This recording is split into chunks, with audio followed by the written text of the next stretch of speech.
What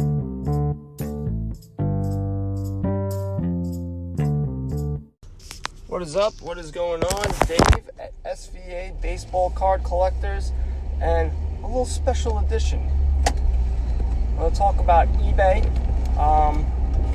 Somebody on my Facebook group was talking about they're new to eBay and they're starting to sell, and any tips and pointers and things like that. And I've talked about it a bunch of times on my podcast, and I figured I'd just do one just on eBay, because I could talk ad nauseum about eBay, all different tips and tricks and things like that. But the most important thing if you're doing eBay is being active in your store. That may be the number one thing. If you have a bunch of baseball cards, let's just say you have 25 baseball cards that you want to list, and you go and you try to sell them online, you post them and everything. I would not suggest that you post all 25 all at once and call it a day. eBay likes active stores. What I would do is, when you're starting off, not even starting off, at any time, post 5 each day. So there'll be 5 days of you posting stuff to your store. eBay will see that it's active, and they will show your cards more often. The logarithm or the search, or just in general, they like that. They want to see your store, you doing stuff to your store. If after 30 days a card doesn't sell, change something up to it. Maybe change the description a little bit. Maybe change the price. I would suggest changing the price, because if it's there for 30 days and you haven't sold, then obviously either it's priced too high, or maybe the description isn't good enough, or maybe your pictures suck. There's a lot of different things that you can go about. And so it's important to keep posting. Another good feature, especially with baseball cards, really there's not too many. I would suggest when you're taking pictures, take 4 to 6 pictures. The front, the back, obviously. Then you could do each corner, and then you could do maybe the back corners. You want to give as much information as possible, so you don't have any complaints when someone gets the card.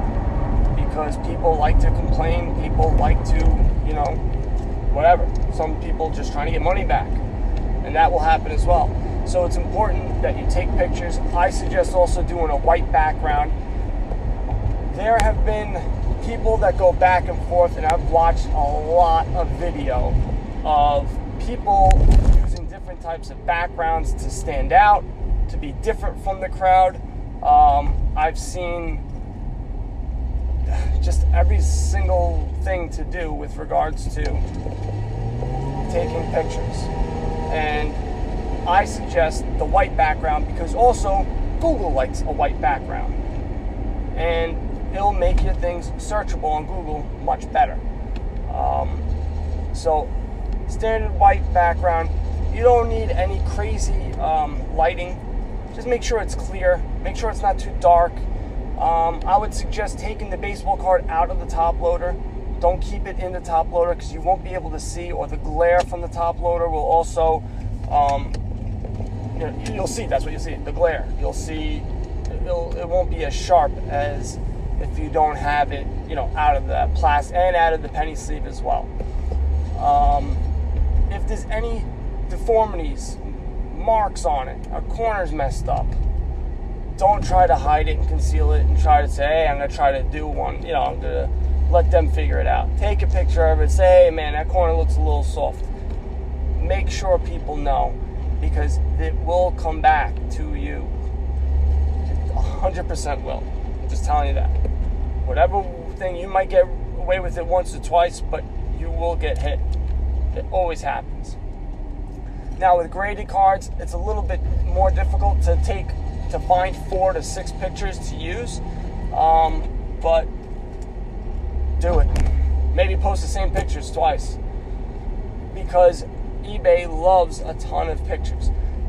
So take the front, take the back, maybe take a picture of the label, maybe take a picture of the back in a different way. It may take a little bit longer, but I'm telling you, just do a couple extra pictures.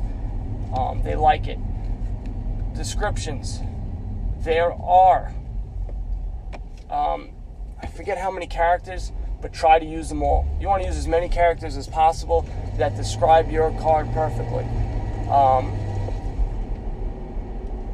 I would write in, there's a lot of times, not a lot of times, a card that you have has sold before on eBay.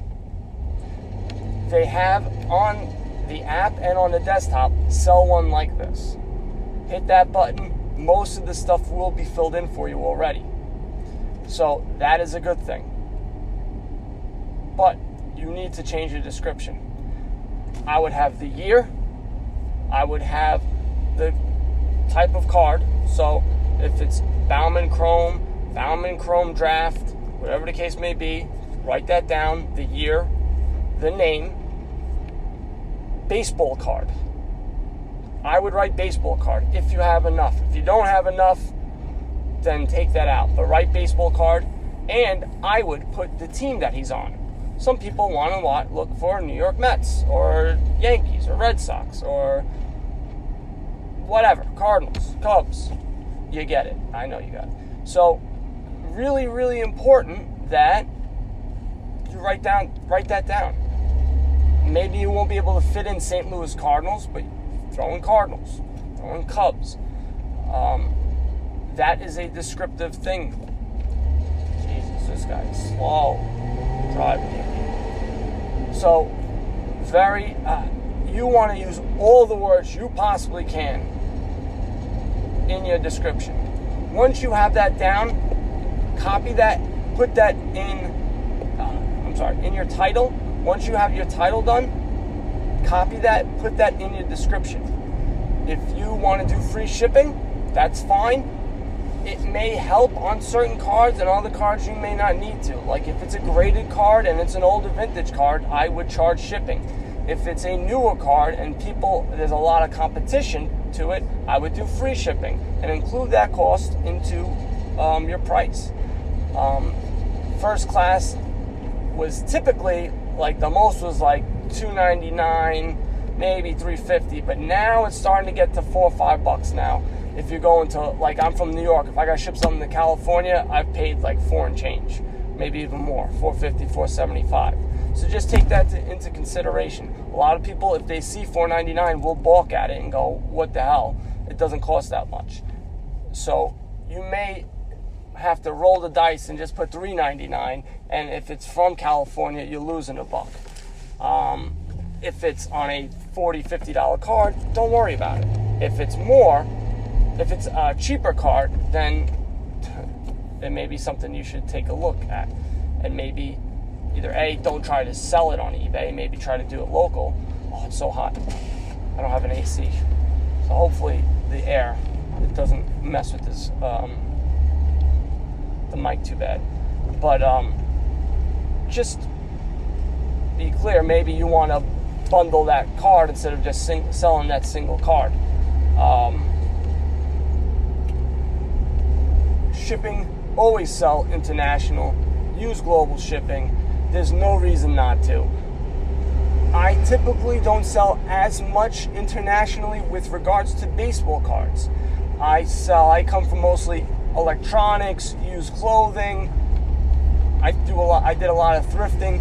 I sell a lot of stuff, that stuff international. I would say like 30-40%. Baseball cards, it's not nearly as much. Maybe I'll sell a couple to Canada, and that's about it.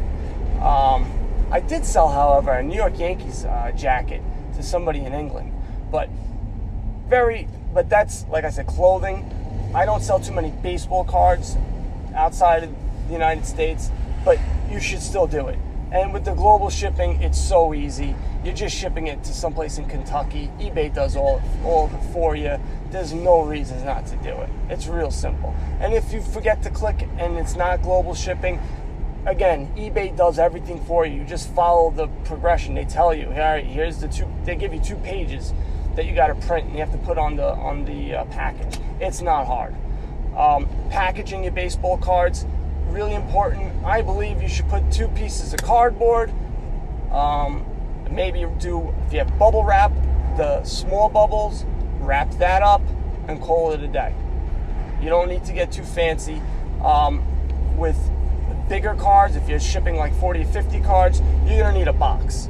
I know some people just might put it in a team bag, and maybe you can bubble wrap it, and that should be okay. But if you're getting with a decent amount of cards, a larger quantity of cards, you want a box, and you want to make sure there is absolutely no movement. So you put the soft stuffing in it, and make sure there's no movement. It doesn't rattle around, so your corners are okay. Fees. There's not much you can do about fees. It's roughly, I have the starter one, the very bottom one. I think I pay $5 a month. It's going to be 13%. As you get bigger, if you do more, you can save money on the percentages. And it used to be really worth it to do it, to be the top guy, because I think it would drop down to like 7 or 6%, something crazy. I don't remember anymore. But it would be a significant drop. That's not the way it is now. I don't know what the fees are exactly. The bigger the store, the better your fees are going to be. But if you're starting out, unless you're posting 500 to 1,000 cards a day, a month, you don't need those big stores. You're just throwing away $20 a month. I would get the $5 starter, because then you can use, they have markdown where you can go, all right, I have it. You can run sales and say, hey, you can get 5-10% off. I don't typically use it that often, but when I had a lot more listings, I would. For the slower moving items, I would do that. And another thing, after a month or so, if you're not selling anything, or after a couple of months and it's not going, run auctions.